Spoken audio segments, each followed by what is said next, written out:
Ang kasaysayan ng bayan ng Alamada sa Hilagang Cotabato ay isang salaysay ng pag-unlad at pagbabago na sumasalamin sa yaman ng kultura at pagsisikap ng mga taga roon. Sa taong 1953, ang Alamada ay naging isang resettlement area upang maimplementa ang Land for the Landless programs.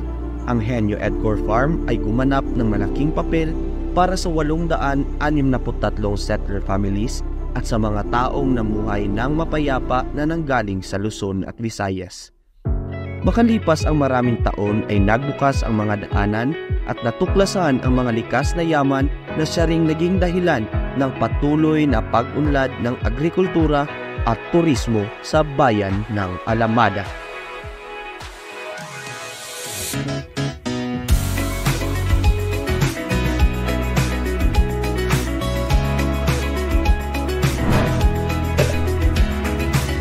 Ang Asik-Asik Falls ay kilala sa kanyang kahanga-hangang natural na kagandahan. Ang malakas na pag-agos ng tubig mula sa gitna ng mga bato ay bumubuo ng isang magandang tanawin na kinahihiligan ng mga turista. Tungod sa Asik-Asik, damo na nag-improve. Una-una ang kalsada, mayara na kurente, mayara na nga gihatag ang gobyerno nga panghinabuhian. Ang pagdami ng mga turista ay nagbukas ng mga oportunidad para sa mga lokal sa parehong pang-turismo at pang-agrikultura. So ako diay sa daming di Altaya, so nagpuyo sa sitio Libungan, Dado, Alamada, North Cotabato. Dati gyud lisod daw kayo ang pagpagawa silang mga produkto. Kung wala jud kay halimbawa kanang mga hayop like mga kabayo kay mao man ilang mga ginakargahan dati. So lisod gyud siya kay dulok-do lang gyud taman Dado para dito pa nila i-dispose ang ilang mga product.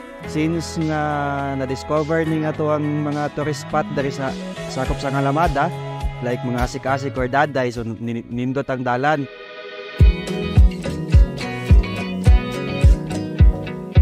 Rangayin, nakilala rin bilang Little Baguio ng Alamada dahil sa kanyang malamig na klima at mga tanawin na napapalibutan ng mga kabundukan. Bukod dito, ipinagmamalaki rin ng Rangayin ang kanilang pagiging kilala sa parehong eco at agriturismo kung saan naman kilala ang JNA Highlands. Kami ang first nga nag-open sang tourism sa Rangayin.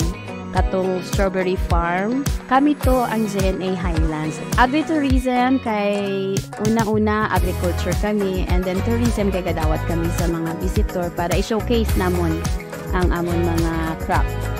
So we'd like to invite everyone to experience Alamada, the culture, the nature, and the food, and the people itself.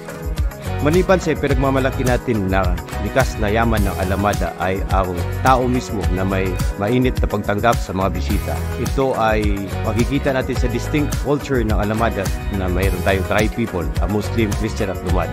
Muli, ito po ang inyong Vice Mayor Tuto Calibara na nagsasabing mo swagong Alamada, maanyag na banwa. Mayang buntag sa inyong tanang, kasimano ako dito sa Alamada. Atin po ngayong banwa ay isa sa kinikiladang tourism area. Mayaman ang Alamada sa ating natural resources, kaya meron tayong bukod sa Asik-Asik Falls natin, ay meron tayong bagong Palipas Falls. Tara na, atuan na ito ang magandang falls natin dito sa Alamada. Most welcome Alamada, anyag na banwa.